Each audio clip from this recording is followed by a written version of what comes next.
सबको नमस्ते and thank you again for joining me. आज का मंत्र पढ़ लेते हैं। आज गायत्री मंत्र ही पढ़ लेते हैं।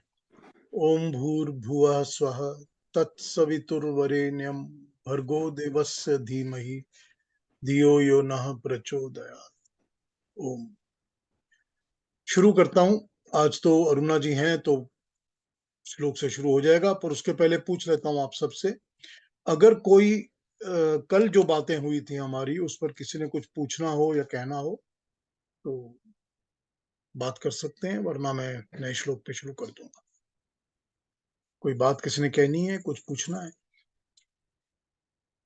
कल जो बातें हुई उसके ऊपर, जो 48 से लेके 52 तक हमने कल कवर किया था, कोई भी उसमें बात कल कही गई हो उसके ऊपर कुछ कहना, पूछना।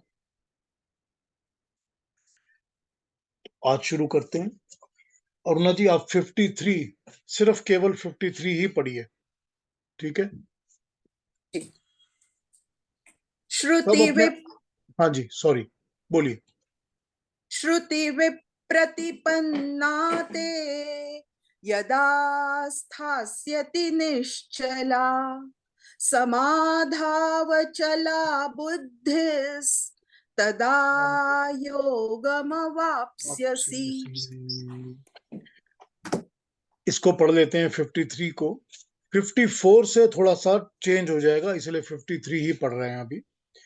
53 कहती है, विविध प्रकार की सम्मतियों से अस्थिर हुई बुद्धि जब समाधि से स्थिर हो जाएगी तब तू योग को प्राप्त होगा। इसका अभिप्राय यह है कि इन सुनी जाने वाली अथवा सुनने वाली सम्मतियों, अलग अलग किस्म की मतियों को छोड़कर समाधि अवस्था में होकर जब निश्चित बुद्धि से विचार करेगा तो बुद्धि योग को प्राप्त होगा। अब इस पर विवेचना कर लेते हैं। इसको एक बार दो बार और पढ़ लेता हूँ, दो एक जगह और ट्रांसलेशन जो हैं, फिर पता चलेगा क्या बोल रहे हैं। 53। स्वर्ग नरक और बाकी कर्मों का वर्णन करने वाले लोगों से सुनी हुई बातों से तेरी बुद्धि विक्षिप्त चलायमान हो रही है। जब ये बुद्धि निश्चल हो जाएगी, समाधि में टिक जाएगी, तब तुझे कर्म योग का रहस्य प्राप्त हो जाएगा। एक और देखता हूं, 53। जब श्रुति से इधर उधर से प्राप्त विपरीत तेरी बुद्धि चंचलता से रहित होकर समाधि में स्थिर होगी, तब तू योग की अवस्था को प्राप्त होगा। आइए इस पर सोचते हैं, क्या कहना है क्या नहीं कहना। पहली बात तो यह है कि यहां पर मंत्र में शुरू शुरू में एक शब्द आया है, श्रुति। हम ये जानते हैं और समझते हैं और मानते हैं कि जो श्रुति होती है उसका मतलब होता है वेद। श्रुति से हम मतलब समझते हैं वेद। वेद इसीलिए श्रुति कहे जाते हैं क्योंकि वेद सुने जाते हैं। वेदों का चलन, वेदों का स्टार्ट शुरू से श्रुति से ही होता है। क्योंकि मनुष्य के लिए कोई वेद लिख के तो आए नहीं कहीं से, कि आसमान से लिख के टपक जाएंगे, ऐसा तो होता नहीं है। सुनता है, क्योंकि वेदों को सुना जाता है, ऋषि सुनते हैं, इसलिए उनको श्रुति कहा जाता है, वेदों को। तो यहां पर जो शब्द श्रुति आया है, यहां पर श्रुति शब्द का मतलब वेद नहीं है। अगर आप कोई भी गीता की ट्रांसलेशन पढ़ रहे हैं जिसमें श्रुति का मतलब वेद दिया है, तो ये समझ जाइए कि वो गलत ट्रांसलेशन है। ये एकदम समझ लीजिए इसको एक सेकंड में। श्रुति वेदों को कहते हैं, हम वेदों को श्रुति कहते हैं क्योंकि ऋषियों ने सुना है वेदों को, इसलिए उनको श्रुति कहा जाता है। परमात्मा के शब्द हैं ये, शब्द श्रुति होती है। जो भी मैं आपसे कह रहा हूं आप सुन रहे हैं, वो श्रुति है। तो श्रुति जो होती है वो परमात्मा के शब्दों को श्रुति कहा गया है। लेकिन श्रुति का मतलब यहां पर वेद नहीं है, यहां है सुनी सुनाई बातें। यहां जो तूने अभी तक सुना है, जो तूने अभी तक लोगों से सुना है, जो तुझको पंडित ज्ञानी जो भी हैं इस जगह के, कर्तव्य करने वाले, काम कर्म करने वाले, दूसरी चीजों का ज्ञान बखारने वाले, उन्होंने जो तुझे सुना है, यहां पर सुना से वो मतलब है। भगवान कृष्ण यहां पर ये कह रहे हैं। अब इसको थोड़ा और डिटेल में समझते हैं, फिर इस पर बात करते हैं। समाधि का अर्थ भी समझ लेना चाहिए, क्योंकि यहां वो कहते हैं कि जब तू इन सुनी हुई बातों को छोड़कर समाधि की अवस्था पर जाएगा, तब तेरी बुद्धि जो है वो योग को प्राप्त करेगी। तो तू बुद्धि योग होगा, बुद्धि से जुड़ेगा जब तू अपनी इस सुनी हुई बातों को छोड़कर समाधि की अवस्था में जाएगा। इसको पढ़ता हूं, पढ़ के इसको फिर समझाता हूं आपको। समाधि का अर्थ भी समझ लेना चाहिए। किसी भी समस्या का विचार करने के लिए, किसी भी समस्या पर किसी भी समस्या पर विचार करने के लिए योग दर्शन में 3 उपाय बताए हैं, या 3 स्टेप्स बताए हैं: धारणा, ध्यान और समाधि। जब मनुष्य किसी कर्म को करना चाहता है तो उसके विषय में विचार करने लगता है, तो ये प्रथम भाग है धारणा। किसी भी विचार का धारण करना, किसी भी विचार को अपने मन में, अपने दिमाग में, मस्तिष्क में उसको धारण करना, ये धारणा है, ये प्रथम स्टेप है। धारणा अभिप्राय यह है कि ये समझा जाए कि क्या करना है, क्या करने जा रहा हूं। ये निश्चय किए बिना तो कोई कुछ कर नहीं सकता। अब समझ लीजिए कि संस्कृत की भाषा को पढ़ना है, एग्जाम्पल। तो ये निश्चय किया कि हमने संस्कृत पढ़नी है। क्यों पढ़नी है, इसके पढ़ने से क्या लाभ होगा, ये कैसे पढ़ी जाएगी, इत्यादि विषयों का ज्ञान प्राप्त करना धारणा है। चित्त को किसी भी एक विषय के ऊपर बांध लेना, चित्त को किसी भी एक विषय पर बांध लेना धारणा कहलाता है। उसका अगला स्टेप क्या है? जब ये कार्य हो गया तो दूसरा उपाय क्या होगा? वो होगा ध्यान। ध्यान का मतलब होता है अपने चित्त को उस विषय की एकता पर ध्यान को टिका लेना। समझ लिया कि संस्कृत भाषा तो पढ़नी है, कहाँ जाकर पढ़नी है, किस प्रकार, कौन से गुरु से पढ़नी है, तो फिर पढ़ने का लय हो जाएगा, ध्यानावस्थित हो जाएगा। मनुष्य अपने कार्य को करने में जब लीन हो जाता है, तब वो ध्यान होना शुरू होता है कि काम करना उसने शुरू कर दिया। तो ये ध्यान की अवस्था हो गई कि मैंने ये शुरू तो कर दिया है। तीसरी अवस्था होती है समाधि। समाधि का मतलब होता है कि जो भी विषय होता है उस मात्र का ही आभास हो, केवल उस विषय मात्र का आभास हो, अन्य सब कुछ शून्य हो जाए, शून्य की भांति हो जाए, तभी समाधि होती है। संस्कृत भाषा तो पढ़नी है, ये समझ लिया और आरंभ भी कर दिया। अन्य सब कार्य छोड़कर पढ़ने पढ़ने के लिए लग जाना और फिर संसार की अन्य बातों को भूल जाना। केवल कार्य मतलब संस्कृत पढ़ना, उसी पर ध्यान लगा रहे और वही करना, तो ये है समाधि। गीता के प्रवक्ता ने युद्ध जैसे घोर कर्म को करने की युक्ति इस प्रकार दी है।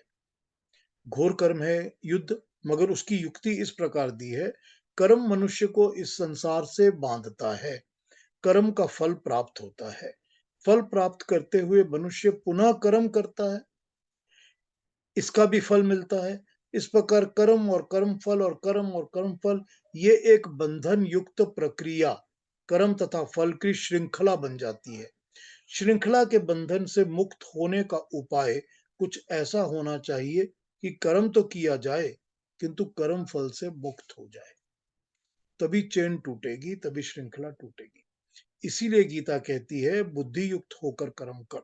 अभिप्राय ये है कि विचार कर और कर्म फल की आकांक्षा को छोड़कर कर्म कर। इसे बुद्धि योग कहते हैं। बुद्धि योग से जो कर्म किया जाए वो श्रेष्ठ होगा। ये एक इसका समझाने का तरीका है। ये क्या कह रहे हैं? ये कह रहे हैं कि देखिए, कोई भी काम करने के लिए 3 स्टेप्स मनुष्य लेता ही है। इन्होंने यहाँ पर योग दर्शन का एग्जाम्पल लेकर हमको धारणा, ध्यान, समाधि समझा दिया और उसका इंटरप्रिटेशन समझा दिया। मगर आप अपनी प्रैक्टिकल लाइफ में देख लीजिए। जब हम अपनी प्रैक्टिकल लाइफ में देखते हैं तो हम सब यही करते हैं। जब तक ये नहीं करते हमको सक्सेस नहीं मिल सकता। हमको ध्यान, धारणा, ध्यान, समाधि करना ही पड़ता है हर कार्य के लिए। कोई भी आप काम करना चाहते हैं ना, कोई भी काम दुनिया का, ठीक है ना? एक छोटा सा काम ले लीजिए कि जब तक मैंने एक दीवार पे एक कील ठोकना है, कि मैंने दीवार पे एक कील ठोकना है, तो धारणा, ये विचार धारण हो गया ना मेरे मन में, धारणा हो गई, विचार धारण हो गया कि मुझे धारणा मतलब मैंने दीवार पे कील ठोकना है। उसके साथ-साथ ये वाली दीवार है, इस पर कील ठोकना है। क्यों ठोकना है? ये सब धारणा के अंदर आ गया।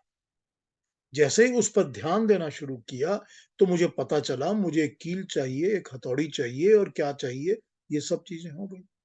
अब जब तक मैं उस पर पूरी तरह से कॉन्सन्ट्रेटेड तरीके से काम नहीं करूँगा, तो मैं हथौड़ी अपने हाथ पे मारूँगा। ठीक है ना? और या मैं दीवार को डैमेज कर दूँगा।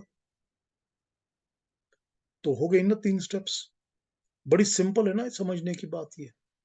इसमें कोई कॉम्प्लिकेटेड बात तो है ही नहीं समझने की। अब ये 3 स्टेप से भगवान कृष्ण अपनी बात को क्या समझा रहे हैं? वो तो यही कह रहे हैं कि देख, तू कर्म पे ध्यान दे। तू समाधिष्ठ अवस्था में आकर कर्म कर। तेरा ध्यान इधर-उधर भटकना नहीं चाहिए। क्योंकि अगर ध्यान भटकेगा, तो तू कर्म पे ध्यान नहीं देगा। और ध्यान भटकेगा तो तू कर्म पे ध्यान नहीं देगा का क्या मतलब है? उसका मतलब है कि तेरा ध्यान कर्म फल पे चला जाएगा, कर्म फल से जुड़ने लग जाएगा। तो अगर कर्म फल से तेरा ध्यान जुड़ने लग जाएगा, तो तू कर्म पे ध्यान नहीं देगा। ठीक है ना? और फिर बड़े सिंपल तरीके से उन्होंने अपनी बात को इस बात से समझाया है कि हर कर्म का कर्म फल तो होता ही है। हर कर्म का कोई कर्म फल तो होता ही है। यही समझाया ना उन्होंने। और हर कर्म का कर्म फल होता है। और तू फिर कर्म फल के साथ जुड़ेगा, तो जुड़ के तू फिर कर्म करेगा। क्योंकि कर्म फल से जब इंसान जुड़ता है, तो वो कर्म फल से जुड़ने के कारण फिर कर्म ज़रूर करता है। किसी भी जगह आप इस चीज़ को नोट करके देख लीजिए, अपनी ज़िंदगी में इसके एग्ज़ाम्पल निकाल के देख लीजिए। जब कर्म फल से मनुष्य जुड़ता है, तो कर्म फल से जुड़कर वो एक और कर्म ज़रूर करता है। फिर उसका कर्म फल और उससे जुड़ना, फिर उसका कर्म फल, फिर उससे जुड़ना, ये श्रृंखला चलती रहती है, ये चक्कर चलता रहता है। अगर इसके चेन को, श्रृंखला को कहीं से तोड़ना है, तो कर्म फल के जुड़ने को तोड़ना पड़ेगा। जब उसको तोड़ोगे, तो ये चेन अपने आप टूट जाएगी, ये चक्कर अपने आप समाप्त हो जाएगा। तब तो इस फेर में, इस चक्कर में नहीं पड़ेगा, तेरा चक्कर छूट चुका होगा। तो जैसे ही इस श्रृंखला को तोड़ने का विचार मन में आएगा, तो यही होगा कि कर्म फल की आसक्ति छोड़ दे। कर्म तो छोड़ नहीं सकते, कर्म तो छोड़ ही नहीं सकते। जो प्राणी जन्म लेता है सृष्टि में, कर्म तो करना शुरू कर देता है। कर्म तो करना ही पड़ेगा, तो कर्म तो छूटेगा नहीं। कर्म फल भी नहीं छूटेगा, क्योंकि कर्म फल मिलेगा ही हर कर्म का। कर्म फल के साथ अटैचमेंट को छोड़ दे, उसकी आसक्ति को छोड़ दे। जब वो छोड़ेगा, तो तू इस श्रृंखला को तोड़ सकेगा, इसमें से बाहर निकल सकेगा। तो ये एक बात बड़ी सिंपल समझ में आ जाती है। तो जब ये समझ में आ जाती है बात, हमने क्या समझाई? हमने ये समझाया कि जो कर्म फल है, उसकी आसक्ति को छोड़ दो। कर्म फल के साथ हर किस्म की अटैचमेंट को छोड़ दो। ठीक? ये समझाया हमने। क्यों क्यों छोड़ दो? क्योंकि तुम कर्म नहीं छोड़ सकते। कर्म तो मनुष्य जैसे ही, इंसान, जानवर, कुछ भी जैसे ही पैदा होता है, उसके दिमाग में, उसके काम में कर्म चलने शुरू हो जाते हैं। वो इमीडिएटली कर्म करना शुरू कर देता है। क्योंकि मानसिक कर्म तो शुरू हो ही जाता है ना, और कुछ हो या नहीं हो, मेंटली तो कर्म शुरू हो जाता है करना। कुछ ना कुछ हो जाता है शुरू। तो जैसे ही कर्म शुरू होगा, उसका कर्म फल मिलेगा। वो तो कटेगा ही नहीं, फल तो मिलेगा ही मिलेगा, हर कर्म का मिलेगा। तो कर्म फल की अटैचमेंट्स, कर्म फल से आसक्ति, क्योंकि ये उस चेन, उस श्रृंखला की एक कड़ी है कि तू कर्म करेगा, कर्म फल मिलेगा, फिर तू कर्म फल से जुड़ा हुआ होगा, जुड़ के तू फिर एक और कर्म करेगा, फिर उस जुड़ाव के कारण तू जो कर्म करेगा, उस कर्म फल का फल मिलेगा, फिर तुझको एक कर्म फल मिलेगा, तो फिर उससे जुड़ेगा, फिर तू जुड़ाव के कारण एक और ये एक चेन है, ये चेन चलती जाएगी। इसको तोड़ना कहाँ से है? इसका वीकेस्ट लिंक कौन सा है जिसको तोड़ा जा सकता है? ऑब्वियसली कर्म को तोड़ा नहीं जा सकता, क्योंकि जो जन्म लेता है कर्म करता ही है, कर्म शुरू ही हो जाता है उसका कर्म कर। तो तोड़ा कहां से जा सकता है? आसक्ति से, अटैचमेंट से। वहां से तोड़ोगे तो इसमें चक्कर में से बाहर निकल जाओगे। युद्ध की बात कर रहे हैं, वॉर की। युद्ध तो तुझे करना है। अब तो इसकी आसक्ति से जुड़ेगा, इसके फल, फल की आसक्ति, इन चीजों से जुड़ेगा, तो तू इन चीजों से जुड़कर एक कर्म और करेगा जो इनसे जुड़ा हुआ होगा। तेरे को अगर इस झमेले से फ्रीडम चाहिए तो सिर्फ अपना कर्म करो, बस। इसके बारे में मत सोच। तो यहां पर इन्होंने दो बातें अलग अलग बताई हैं। मैं उसमें और एक टॉक पे आता हूं, अभी जो एक और एक्सप्लेनेशन है। अभी इन्होंने ये बताई हैं कि एक बात तो ये समझ ले कि तुझको इस कर्म के ऊपर ध्यान दे के कर्म करना है। धारणा, ध्यान, समाधि, ये तीन अवस्थाएं, तीन स्टेजेस बताई हैं तुझे। धारणा, ध्यान, समाधि। तो इस तरह से कॉन्सेंट्रेटेड काम कर, क्योंकि हर काम इसी तरह करने से सफलता मिलती है। दुनिया में इसके बिना कोई सफलता मिलती ही नहीं है किसी को, जब तक वो इसको फॉलो करके काम नहीं करता। तो इन एग्जाम्पल्स को फॉलो कर और कर्म फल की आसक्ति छोड़ दे, ताकि तू इस चेन में, कर्म फल की चेन से छूट जाए। ठीक। आइए अब एक दूसरी स्टडी की कॉन्सेप्ट को पढ़ते हैं कि वो क्या बोल रहे हैं, उसको भी समझाऊंगा फिर। ओहो, मेरा पेज ही उलट गया, सॉरी।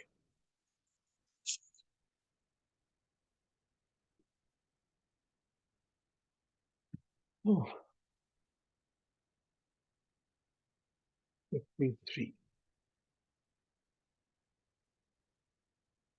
जिन बातों का कोई भी वैज्ञानिक आधार नहीं होता, या जिन बातों को कोई भी आर्ष शास्त्र प्रमाण नहीं करता, ऐसी सुनी सुनाई बातों में उलझकर भ्रम में पड़ जाता है व्यक्ति। इसीलिए भगवान कृष्ण कहते हैं, उसको सचेत करते हुए, कि सुनी सुनाई बातों से ये तेरी बुद्धि जो है वो चलायमान हो जाएगी। जब ये बुद्धि निश्चल हो जाएगी, और जब ये बुद्धि चलायमान स्थिति से बाहर निकलकर निश्चल स्थिति में आएगी, चल नहीं रहेगा, चलायमान नहीं रहेगी, तब ये अपने आप समाधि में टिक जाएगी। तब तुझे कर्म योग का रहस्य समझ में आ जाएगा।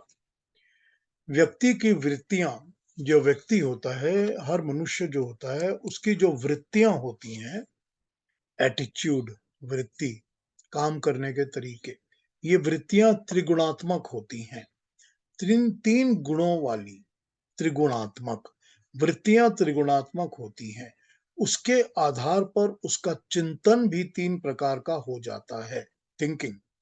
तमोगुण व्यक्ति, तमोगुण जिसका तमस गुण होता है, तमोगुण का व्यक्ति का चिंतन होगा कि फल मिलेगा तो कर्म करूंगा, अन्यथा कर्म नहीं करूंगा। ठीक। मिलते हैं ना लोग, बहुत सारे लोग मिलते हैं, हमारे अंदर भी कभी कभी आ जाती है बात, फल मिलेगा तभी मैं काम करूंगा, नहीं तो मैं काम नहीं करूंगा। ये तमोगुण वृत्ति है। रजोगुण वृत्ति, रजोगुण का चिंतन होगा कि कर्म तो करूंगा, किंतु कर्म फल पर अपना अधिकार रखूंगा, कि मैं कर्म तो करूंगा लेकिन कर्म फल के ऊपर मुझे अपना अधिकार रखना है। I have a right over what I should be getting back.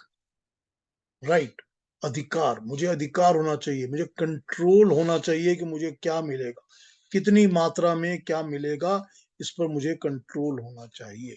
ये हो गया रजोगुण। इसके विपरीत जो व्यक्ति सत्व गुणी होता है, उसका चिंतन इन दोनों से अलग होता है। वो कहेगा कि मैं कर्म तो करूंगा, मगर कर्म का फल परमात्मा की न्याय व्यवस्था के अनुसार जैसा मिलेगा उसको स्वीकार करूंगा। परमात्मा की न्याय व्यवस्था, अरेंजमेंट, उसका अपना सिस्टम, जो देगा मुझको मैं उसको स्वीकार करूंगा। ये जो तीसरे प्रकार के अर्थात सत्वगुणी व्यक्ति होते हैं, इन्हीं को कर्म योगी कहते हैं। श्री कृष्ण जी यहाँ ये तो प्रयास कर रहे हैं कि अर्जुन को उनको समझ में आ रहा है कि कभी अर्जुन तमोगुणी बातें करता है, कभी रजोगुणी बातें करता है। भगवान का प्रयास उसे सतोगुणी बनाने का है, क्योंकि वे जानते हैं कि जब वो सतोगुणी बनेगा तो वो फल की कामना से रहित होकर कर्म करने के लिए तैयार हो जाएगा। सतोगुणी व्यक्ति कभी फल की कामना नहीं करता, वो त्रिगुणातीत हो जाता है। त्रिगुण अतीत मतलब वो तीनों गुणों से ऊपर उठ जाता है। ये तीनों गुण, सत्वगुण, रजसगुण, तमोगुण, होता तो वो सत्वगुणी है, और सत्वगुणी के हिसाब से वो जब वो कर्म करता है, निष्काम कर्म करता है, तो वो इन तीनों गुणों से ऊपर उठ जाता है। इसी के तरीके से इसको अडॉप्ट करके ही वो ऊपर उठता है। जब वो तमोगुणी होगा तो ऊपर नहीं उठ सकेगा, वो उसमें चिपका रहेगा, वो नीचे जाता जाएगा, जैसे कल हमने दलदल की बात की थी। रजोगुणी होगा तो वो दलदल में तो नहीं धसेगा, लेकिन वो सत्वगुण की तरफ भी नहीं जाएगा, वो उसी में अटका रहेगा, खटपट करता रहेगा, कभी नीचे कभी ऊपर। सत्वगुणी होगा तभी वो ऊपर उठ पाएगा, यानी कि वो इन सब से ऊपर उठ सकेगा, तीनों गुणों से ऊपर उठ सकेगा। योग दर्शन में व्यक्ति की वृत्ति के क्रमशः विकास की चर्चा की गई है। व्यक्ति की वृत्ति, जो उसका एटीट्यूड होता है मनुष्य का, उसके अंदर जो काम करने की तरीका, एटीट्यूड, एप्टीट्यूड जो होता है, इन सब चीजों की चर्चा की गई है। व्यक्ति की अपनी वृत्ति के आधार पर मूढ़, क्षिप्त, विक्षिप्त, एकाग्र और निरुद्ध, ये 5 वृत्तियां बताई गई हैं योग दर्शन में। ये 5 अवस्थाएं हैं मनुष्य की वृत्ति की: मूढ़, क्षिप्त, विक्षिप्त, एकाग्र और निरुद्ध। मूढ़ व्यक्ति पूर्णतया तामसिकता के साथ भरा हुआ होता है, पूरी तरह से तामसिक होता है मूढ़ व्यक्ति। वो किसी के भले की बात कभी सोच ही नहीं सकता। वो कर्म भी करेगा तो सिर्फ अपने स्वार्थ को सामने रखकर ही कर्म करेगा। ये होता है मूढ़। मूढ़ एकदम एकदम मूर्ख जिसको कहा जाए, मूढ़ शब्द वहीं का है, तो मूढ़ उसको कहते हैं, जो कि सारा काम अपने स्वार्थ के लिए ही करते हैं। क्षिप्त तामसिक से परिपूर्ण तो होगा, मगर उसमें थोड़ा सा राजसिक टच भी आ जाएगा। वो भी अपने अहंकार में आकर कर्म योग के रहस्य तक नहीं पहुंच सकता, क्योंकि वो अपने कर्मों को अहंकार के साथ करेगा। स्वार्थ पहला, दूसरे में स्वार्थ तो है लेकिन अहंकार ज्यादा है। तीसरा विक्षिप्त, जो दूसरा था वो क्षिप्त था, ये विक्षिप्त है। विक्षिप्त विशेष तरह से क्षिप्त, जो कभी तामसिक होता है और कभी राजसिक हो जाता है। कभी कभी इसे सात्विकता का समझ तो आती है कि ऐसी होने से सात्विक बात हो सकती है, लेकिन ये स्थायित्व में कभी भी सात्विक नहीं होता। इसके बाद आता है एकाग्र। एकाग्र व्यक्ति सात्विकता से परिपूर्ण तो होता है, लेकिन संकल्पशील नहीं होता। एकाग्र, कॉन्सेंट्रेटेड, उसके अंदर सात्विकता होती है, उसको ज्ञान भी होता है, लेकिन वो पूरी तरह से उस ज्ञान को अप्लाई नहीं करता। जब वो ज्ञान को अप्लाई नहीं करता तो ऑब्वियसली वो पूरी तरह से सात्विकता को प्राप्त नहीं होता। इसके बाद आता है निरुद्ध। निरुद्धता को प्राप्त करता है वो व्यक्ति जब व्यक्ति क्रमशः अपनी वृत्ति को उच्चावस्था की ओर ले जाता है। ऐसे समय में वो अपने कामनाओं को छोड़ देता है और उसको परमात्मा की न्याय व्यवस्था पे पूरा भरोसा होता है। इस प्रकार व्यक्ति यथार्थ दृष्टिकोण को प्राप्त होता है तथा जीवन में प्रत्येक कर्म के प्रति उसे अनासक्ति का भाव प्राप्त हो जाता है। इस अनासक्त भाव के कारण, डिटैचमेंट के भाव के कारण, वो फल की कामनाओं से अलग हो जाता है तथा उसका पूरा ध्यान, समर्पण कर्म करने के प्रति ही होता है। मनुष्य सुख दुख की अनुभूति का आभार अपनी फलासक्ति ही होती है, ये तो सच है। जब व्यक्ति निष्काम भाव से कर्म करने में समर्थ हो जाता है तो उसे कर्म फल के प्रति समभाव पैदा हो जाता है। सुख दुख के प्रति उसका समभाव हो जाता है, ना उसे सुख में सुख होता है, ना दुख में दुख होता है। उसे परमात्मा की न्याय व्यवस्था पर पूर्ण आस्था हो जाती है। कर्म करने पर तो ध्यान देता ही है, मगर फल जो भी मिले वो समभाव से स्वीकार कर लेता है। फल की कामना करने वाला व्यक्ति ये चाहेगा कि उसे इस काम का ये फल मिले, अवश्य मिले। मगर जो अनासक्त डिटैच्ड भाव से काम करने वाला व्यक्ति फल को परमात्मा के अधीन छोड़कर निश्चिंत हो जाएगा। जैसे एक डॉक्टर किसी बीमार को बचाने के लिए भरसक प्रयत्न करता है, पूरा प्रयत्न करता है, मगर यदि रोगी की मृत्यु हो भी जाती है, तो डॉक्टर का अनासक्त भाव ही बना रहता है, वो डिटैच्ड ही रहता है। गीता इसी को गीता कर्म योग कहती है। कर्म करते हुए भी फलासक्ति से बिल्कुल अलग रहना। यही जीवन के प्रति यथार्थ दृष्टिकोण है। श्री कृष्ण अर्जुन को इसी यथार्थ दृष्टिकोण की ओर ले जाना चाहते हैं। गीता का ये उपदेश हमें बताता है कि काजल की कोठरी में रहकर भी कालिख से कैसे बचा जा सकता है।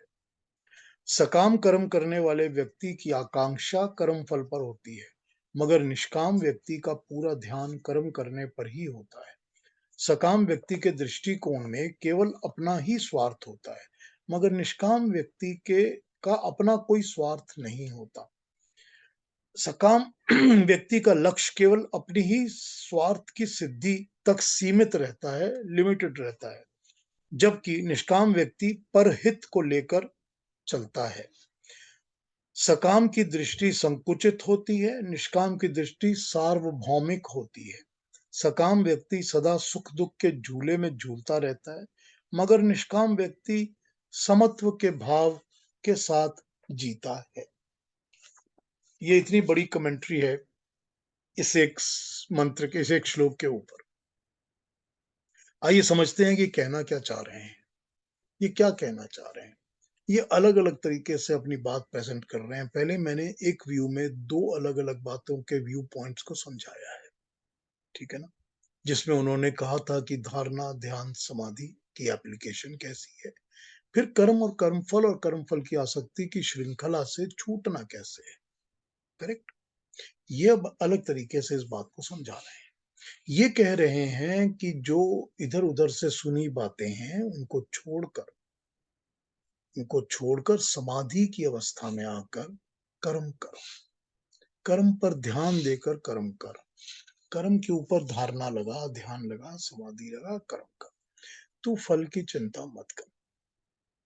लेकिन यहां पर इस कमेंट्री में इन्होंने अलग अलग तरीके से अपनी बात समझा दी है। इन्होंने कहा है कि जो ऐसे लोग और ऐसे लोग, अलग अलग 5 एग्जाम्पल से उन्होंने बता दिया कि लोग कैसे होते हैं जो कि कर्म करते हैं, और वो कर्म करने की वृत्ति, उनका जो एटीट्यूड होता है, जो उनका कर्म करने का ढंग होता है, या जो उनकी आदतें होती हैं, या वो जैसा हमेशा करते हैं, उनकी वृत्ति बन जाती है।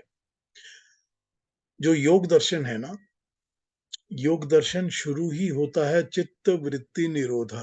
यहां से शुरू होता है योग दर्शन, कि अपने चित्त की, अपने कॉन्शियस की वृत्तियों को, एटीट्यूड को निरोध, पकड़िए, रोकिए। जब आप अपने चित्त की वृत्तियों को पकड़ते हैं, रोकते हैं, वहां से ही योग शुरू होता है। अथ योग दर्शनम पहला सेंटेंस है, दूसरा सेंटेंस ही है चित्त वृत्ति निरोध। तो योग दर्शन शुरू ही चित्त वृत्ति की निरोध से होता है। तो यहां पर इन्होंने चित्त की जो वृत्तियां हैं, इंसान के कॉन्शियस, सब कॉन्शियस माइंड की जो वृत्तियां हैं, एटीट्यूड्स हैं, उनके बारे में बता दिया कि मनुष्य कैसे एटीट्यूड वाला कैसे कैसे कर्म करता है। तो वो उन्होंने यही यहाँ पर समझाया है कि जो मूड वृत्ति का इंसान होता है, वो पूरी तरह से स्वार्थी होता है, वो पूरी तरह से अपनी कामनाओं के लिए ही कर्म करता है। वो काम ही तभी करता है जब उसको पता होता है कि मुझको फल मिलेगा और मैं अपने ही लिए करूंगा, बस। ये उन्होंने पहली कैटेगरी बता दी है लोगों की जो कर्म करते हैं। लेकिन हम और आप इस चीज को, एग्जाम्पल्स को ढाल के देख सकते हैं। हम ये भी देख सकते हैं, हमने भी जिंदगी में कभी इस तरह के कर्म किए होंगे, और हम आसपास तो देखते ही हैं बहुत सारे लोगों को जो ऐसे ही सारे कर्म करते हैं। और सबसे ज्यादा मुश्किल होता है अपने पास के लोगों को देखना, क्योंकि उनके लिए तो हम दुनिया में सब किस्म के एक्सक्यूज एक्सेप्ट कर लेते हैं कि नहीं नहीं हमारा तो ठीक है, उसमें वो गलती हो सकती है ना, यही करते हैं। तो सबसे मुश्किल होता है पास के लोगों को देखना, और उससे ज्यादा मुश्किल होता है अपने अंदर देखना। तो अपने अंदर पता ही नहीं चलता कि हम भी कब यही काम कर रहे होते हैं, मगर हम जस्टिफाई करते रहते हैं अलग अलग बहाने लगाकर।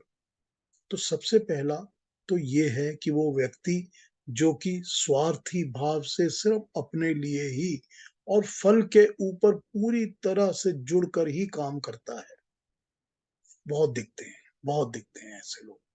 दूसरा क्षिप्त बस मनुष्य, जिसको ये समझ में आ जाता है कि मैं स्वार्थ भाव से काम कर रहा हूं।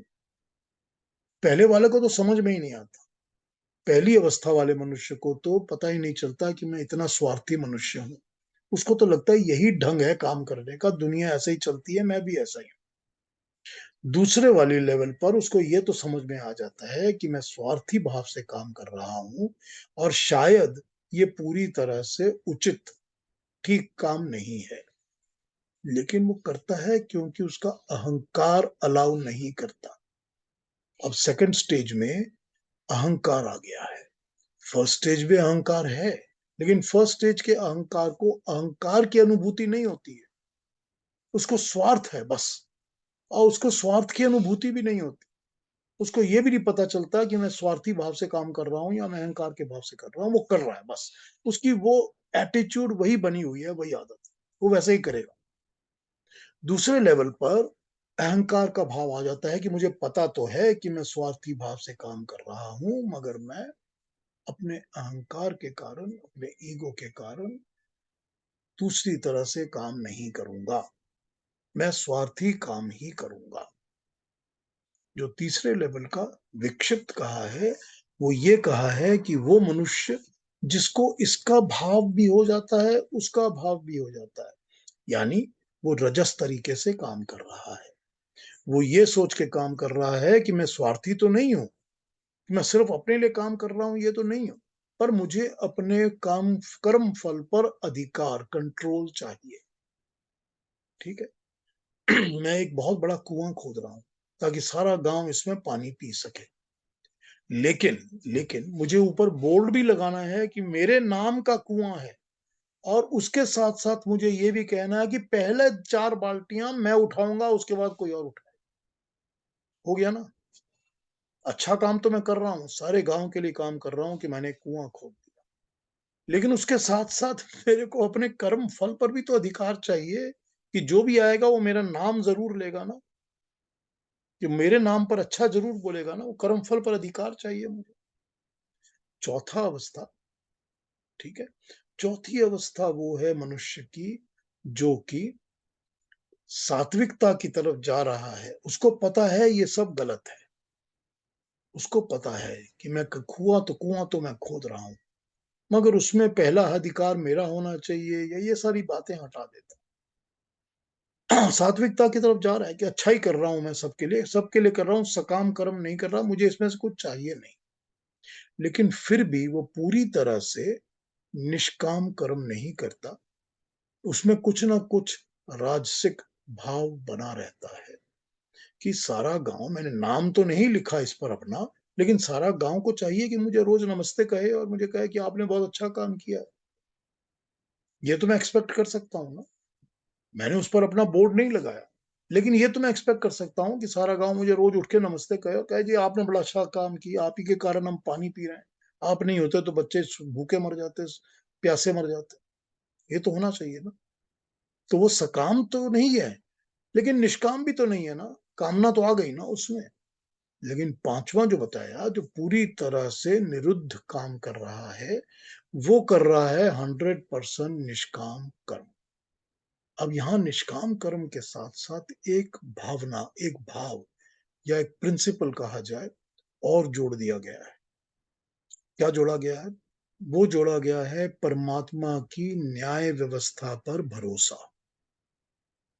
ठीक, ये हम सब जानते हैं, हम सब मानते हैं इस बात को कि ईश्वर की न्याय व्यवस्था है, हम सब मानते हैं हमारे ऊपर न्याय करेगा वो। हम सब के ऊपर हम सब कर्मों का फल वो देता ही अपनी न्याय व्यवस्था से। कैसे देगा कर्म का फल? कर्म का फल देने का मतलब ही होता है कि वो न्याय व्यवस्था से ही कर्म का फल दे रहा है। यही उसकी न्याय व्यवस्था है। न्याय व्यवस्था तो वही है ना कि कर्म का फल देता है, और हम सबको पता है कि वो देता है। अच्छा भी देता है, बुरा भी देता है, सब देता है, क्योंकि उसकी न्याय व्यवस्था है, उसका जस्टिस सिस्टम है ये, जो चलता ही है। लेकिन जैसे ही हम अपने कर्म के ऊपर अधिकार करते हैं, कर्म के ऊपर जुड़ते हैं, तो हम उस न्याय व्यवस्था के ऊपर डाउट क्रिएट कर देते हैं। मतलब ये होता है कि हम उस परमात्मा की न्याय व्यवस्था पे भरोसा नहीं कर रहे। हमको उस पर कोई भरोसा नहीं है, इसलिए हमको अपनी चीज को छीनना है कि मुझे तो लेना ही है। ठीक, बिल्कुल करेक्ट हो गया ना अंकल? जैसे ही मनुष्य निष्काम कर्म करता है तो उसको न्याय व्यवस्था पे परमात्मा की भरोसा होता है।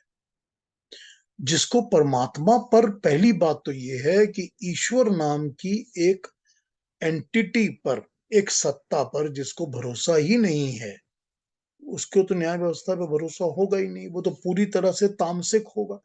उसको तो यही है कि मैं कर्म तब करूंगा जब कोई सामने की चीज मुझे मिले, जब ये मिलेगा मैं तभी करूंगा, और नहीं मिलेगा तो मैं छीन लूंगा। तो वो तो पूरी तरह से 100% तामसिक हो गया, उसको इन चीजों से कुछ लेना देना ही नहीं है।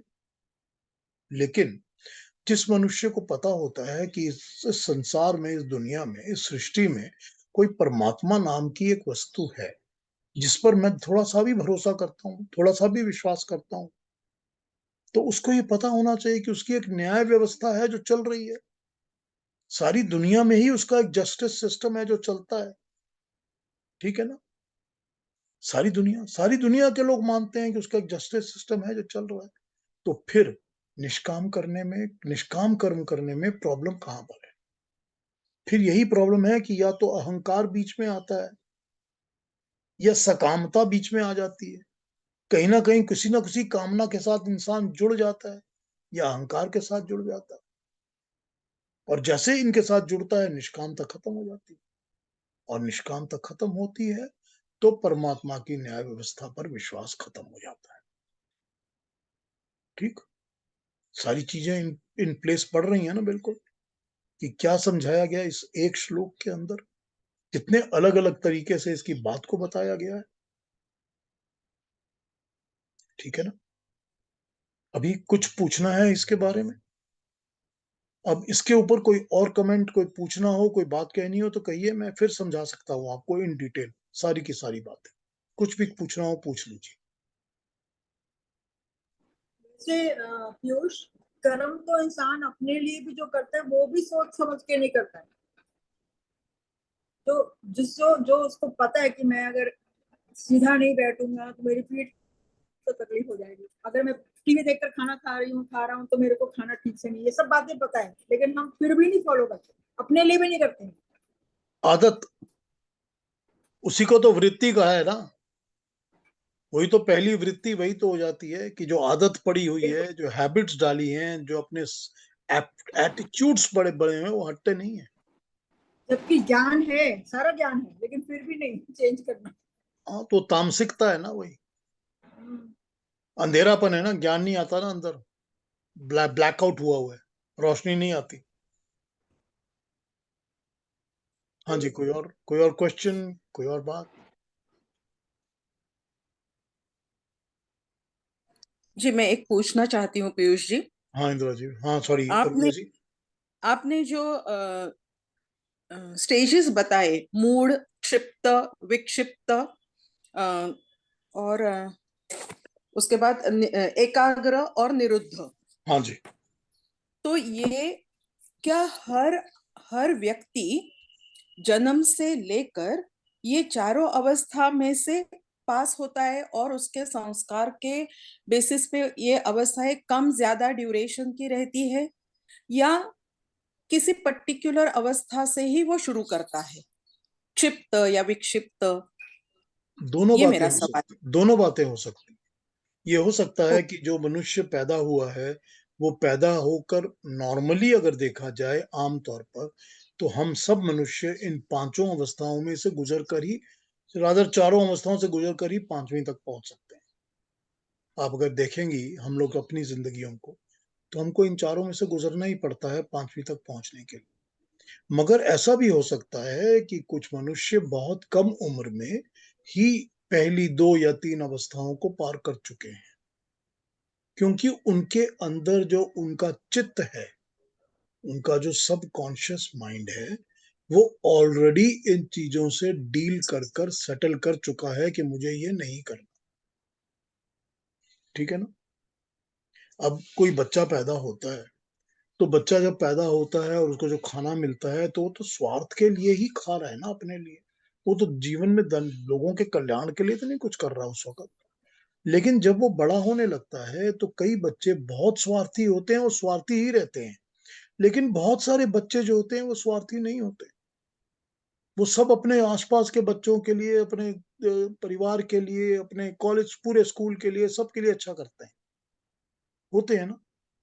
तो ये जो अवस्थाएं हैं ना, ये मनुष्य के जीवन में किस तरह से ढलती हैं, कब मनुष्य पहली मूढ़ की अवस्था में था, कब वो क्षिप्त हो गया, कब वो विक्षिप्त हो गया, ये डिपेंड करता है अलग अलग इंसान पर, अलग अलग मनुष्य के संस्कारों पर, चित्त पर, कि वो किस तरह का चित्त साथ लेकर जन्म लिया है उसने, या उसने अपने चित्त को पहले जन्मों में कैसा बनाया।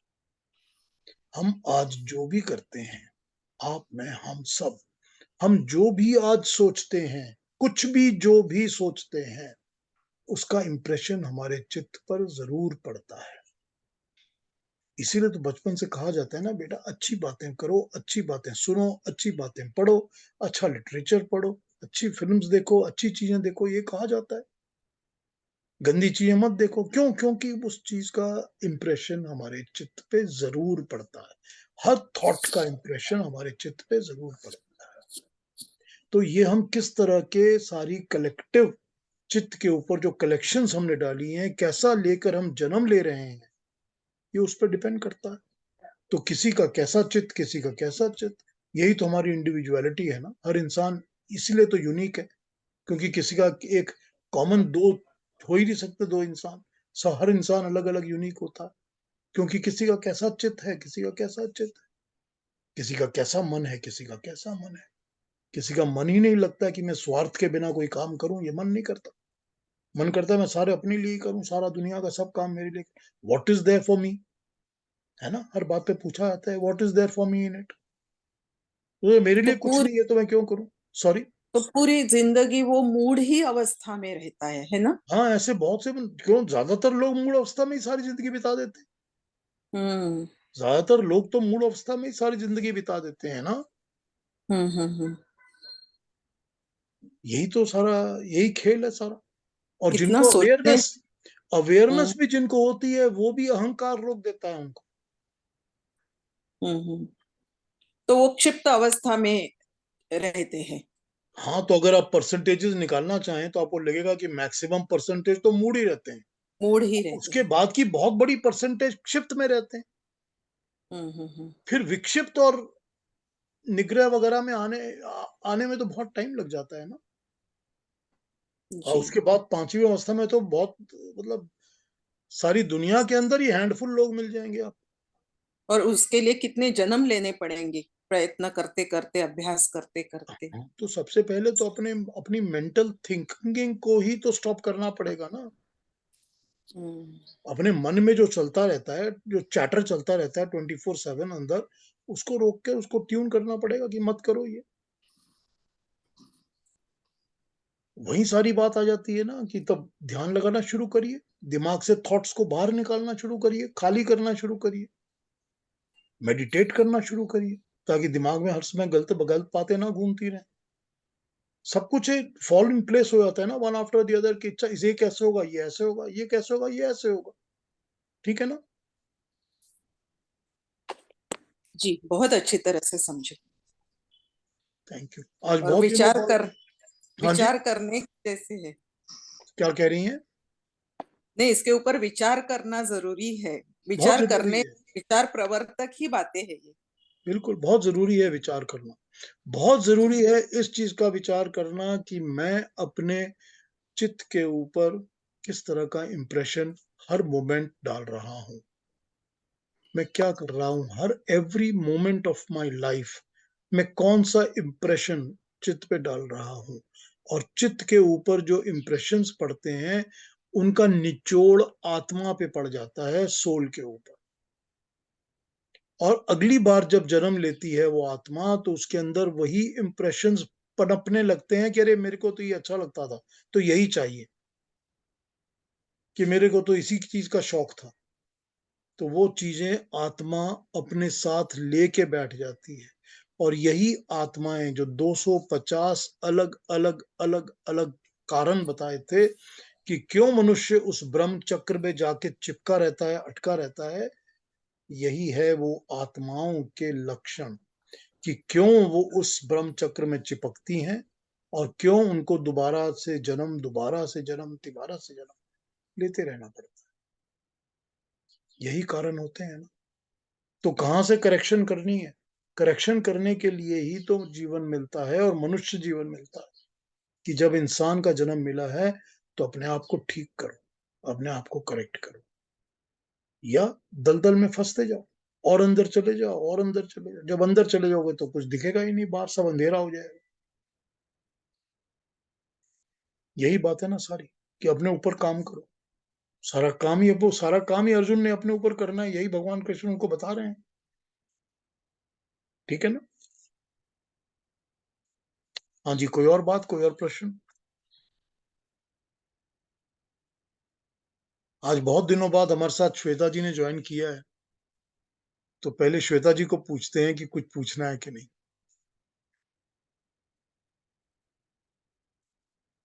है श्वेता जी या नहीं है?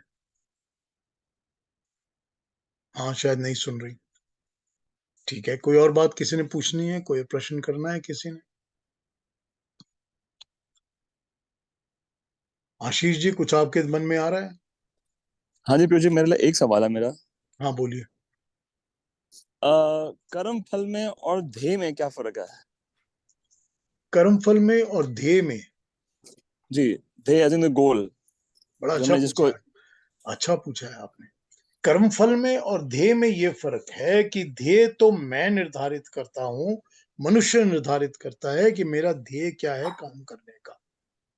लेकिन कर्म फल उसका क्या मिलेगा, ये परमात्मा के ऊपर है। कर्म फल मेरा ध्येय नहीं हो सकता। अगर कर्म फल मेरा ध्येय होगा तो वो स्वार्थ हो जाएगा। ठीक। अर्जुन का तो ध्येय है कि मैं जी, युद्ध करूंगा।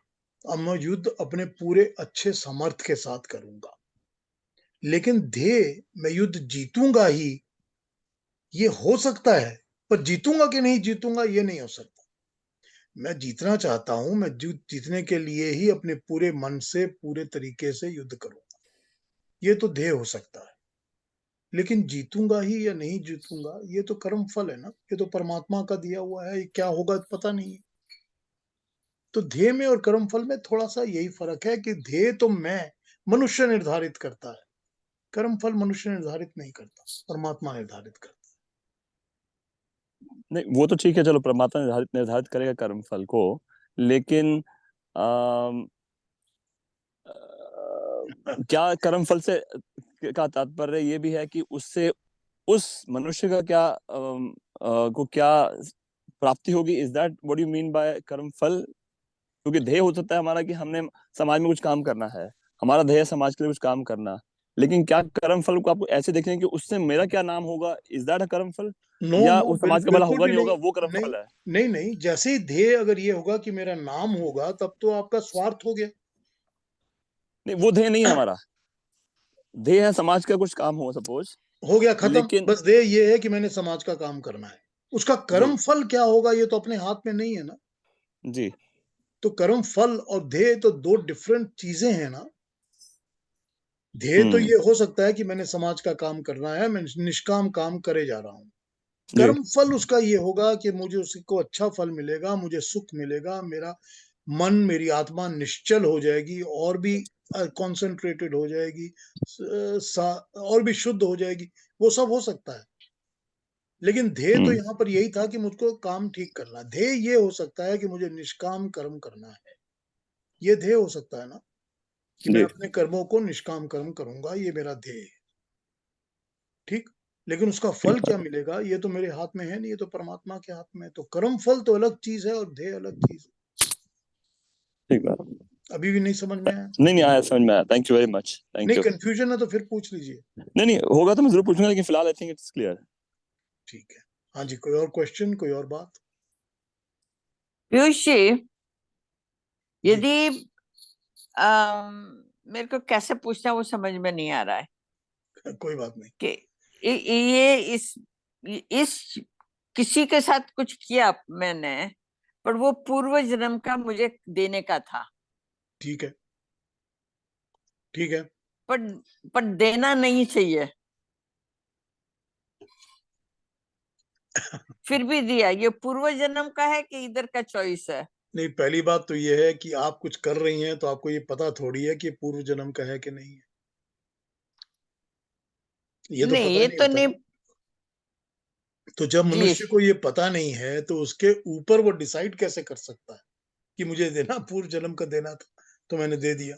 ये तो डिसाइड नहीं कर सकता। तो ये वो यही कर सकता है कि मैं जो आज कर्म कर रहा हूं वो मैं ठीक कर्म करूं, बस। अपने कर्म पे कंसंट्रेट कर सकता है ना। होता है ना, हमारे सबकी जिंदगी में होता है ना। कई कुछ ऐसा लगता है कि पता नहीं कैसे देना था, ये कोई पूर्व जन्म का होगा, दिया जी दिया गया। होता है ना हम सबकी जिंदगी में। हम्म। तो ये तो हम जानते नहीं है ना, हमको करने के पहले तो पता नहीं होता, ये तो हम बहुत बाद में सोचते हैं ना ऐसी बातें। हाँ। तो मनुष्य कर्म करते वक्त तो ये सोच ही नहीं सकता, क्योंकि उसको पता ही नहीं होता कि मैंने पूर्व जन्म का कुछ देना है कि नहीं देना। तो ये बातें ऐसे ही होती हैं कि अपना कर्म, इसमें तो वो फिलॉसफी फिट नहीं होती, क्योंकि हमको किसी को नहीं पता कि हमने पूर्व जन्म का क्या देना है क्या नहीं देना, क्या मिलना है क्या नहीं मिलना। हमको ये पता है कि हमने कर्म क्या करना है, बस।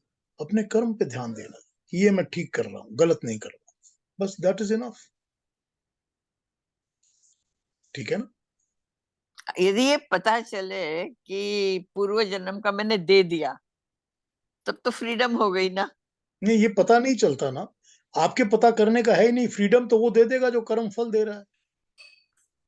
जो कर्म फल हाँ। देने वाला है, फ्रीडम तो वही देगा ना, क्योंकि ये तो फ्रीडम तो कर्म का फल है ना। हम्म। ये तो हमारे बस में है नहीं, हमने उसके बारे में क्या करना है। हो गई कि नहीं हो गई वो परमात्मा दे देगा। हमको अनुभूति होगी। जैसे हमको सुख मिलता है तो हमको पता चलता है कि हमको सुख मिल रहा है, या दुख मिलता है हम्म। तो पता चलता है दुख मिल रहा है। तो आपको फ्रीडम की अनुभूति होगी कि अच्छा, मेरे को अच्छा लग रहा है। फल परमात्मा देगा। ठीक है ना? हाँ, समझ में आ गया। हाँ जी, और कोई प्रश्न, कोई और बात आज के ऊपर, नहीं, आज के हम टॉप पे? ऐसे जो पता लग जाए हमें कि हमने पूर्व जन्म में ये किया था और उसका फल हमें मिल रहा है, तो आज के जन्म में हम ऐसे काम ही ना करें कि हमें ये सोचना पड़े बातें। बिल्कुल ठीक बात है, इसलिए तो पता नहीं चलता ना। यही हमें तो पता ही परमात्मा नहीं की है। न्याय व्यवस्था है ना। ये यही तो न्याय बस व्यवस्था है। यही हम फेल हैं परमात्मा हाँ, की न्याय व्यवस्था पे। हाँ, यही तो उसका जस्टिस का सिस्टम है ना। बिल्कुल। तभी तो हम वापस से वापस शरीर धारण करके जन्म लेते रहते हैं और अलग अलग जगह हमारे को कर्मफल करते रहना यही बिल्कुल। मिस्ट्री है ना, ये मिस्ट्री है। जीवन की मिस्ट्री यही है। और इन्हीं मिस्ट्रीज में से ही तो निकालने का उपाय बता रहे हैं ना, कि तुम निष्काम हाँ। कर्म करो। निष्काम कर्म करो, स्वार्थ मत करो, फल पे चिंता मत हम्म। करो। अपने आप इस मिस्ट्री के बाइंडिंग में से बाहर निकल जाओगे। हम्म। यही बता रहे हैं ना। सारी बात तो वही है। वहां तो वो युद्ध भूमि पे खड़े, हम तो रोज ही अपनी जिंदगी की युद्ध भूमि में खड़े होते हैं। रोज ही कोई ना कोई स्ट्रगल दिमाग में चल रहा होता है कि ये करें, ऐसा करें, वैसा करें, ये नहीं करें। बिल्कुल। वो स्ट्रगल्स को अगर तुम छोड़ दो परमात्मा के ऊपर और उसकी न्याय व्यवस्था पे छोड़ दो और अपने कर्म को करो फोकस्ड होकर, अच्छी तरह धारणा हम्म। ध्यान समाधि की तरह कर्म को करो। योग स्थित होकर, कर्म योगी होकर योग को करो। कर्म को से साथ जुड़ जाओ, उसके फल के साथ पूरी आसक्ति छोड़ दो। बस यही बताया गया है। तो यही सब बताया गया है हम्म। कि कैसे हम इस चक्कर में से फ्री हो जाएंगे। कि युद्ध की जगह में, यही तो उन्होंने बताया ना, कि जैसे युद्ध जो जगह चल रही है, जहां पर वॉर चल रहा है, वहां भी मनुष्य किस तरह से कर्म करते हुए भी कर्म के फल के साथ नहीं जुड़ेगा या उसको उसका कुछ देना लेना नहीं पड़ेगा, हालांकि युद्ध चल रहा है, तो भी उस अवस्था में मनुष्य कैसे इस श्रृंखला से बाहर निकल जाएगा। ठीक है ना? हाँ जी, कोई और प्रश्न, कोई और बात?